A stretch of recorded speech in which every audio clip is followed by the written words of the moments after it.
রাতেই টিম পাঠানোর পরে সেখানে গিয়ে আমাদের টিম আগের 3টির পরে আরো 44টি বডি একটি রুমে পায়। তো 402 নম্বর রুমে ছড়ানো ছিটানো অবস্থায় ওই জায়গায় একটি ইয়েতে পায়, বিভিন্ন ব্যাগ বস্তায় ভর্তি করে কঙ্কালগুলো রাখা হয়েছিল। তো সেখানে 44টি পেলাম আমরা, টোটাল 47টি কঙ্কাল আমরা তখন জব্দ করলাম।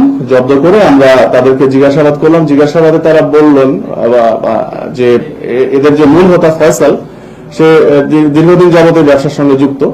তাদের অনলাইনে তারা বোন সেলিং একটি গ্রুপ আছে, এই গ্রুপে তার 700 জন কর্মী তারা কাজ করে এবং গ্রুপ মেম্বার 20,000-এর মতো। আর এখানে যে ব্যক্তিটি আমরা আবুল কালাম আজাদকে পেয়েছিলাম তেজগাঁ কলেজের সামনে, তার পিসিবিআর দেখলাম, তার নামে 21টি মামলা রয়েছে এবং উনি প্রথম যে মামলাটি 2009 সালে এই যে ধারাতে আজকে মামলা হলো, কবর থেকে কঙ্কাল চুরির যে ধারাটি, এই একই অভিযোগে অভিযুক্ত ছিলেন 2009 সালে। তার মানে এখন পর্যন্ত তার নামে আমরা টোটাল 21টি মামলা পেয়েছি, এই কঙ্কাল চুরি সংক্রান্ত, ডাকাতির প্রস্তুতি, মাদক সহ আরো অন্যান্য ধারায়।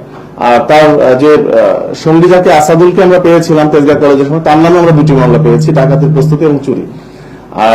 আর এই 2 স্টুডেন্ট যে 2জনকে আমরা পেলাম, তারা আমাদের কাছে স্বীকার করেছে যে তারা গত কয়েক বছর যাবতই এই কঙ্কাল যে অবৈধভাবে যে কবর থেকে উত্তোলনের পর প্রসেস করে যে বিক্রি করার ওই কাজের সঙ্গে তারা যুক্ত।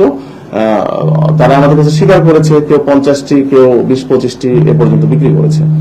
তো এটি আমাদের আপাতত অভিযানে আমরা যেটি পেয়েছি। তো তাদের বিরুদ্ধে আমরা আইনগত ব্যবস্থা প্রক্রিয়াধীন, মামলা রুজু হয়ে গিয়েছে, তাদেরকে একটি বড় বিজ্ঞ আদালতে প্রেরণ করা হবে।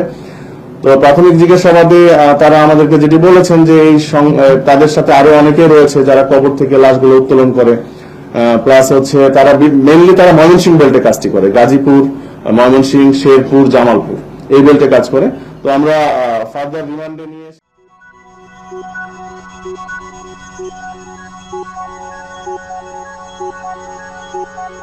Thank you.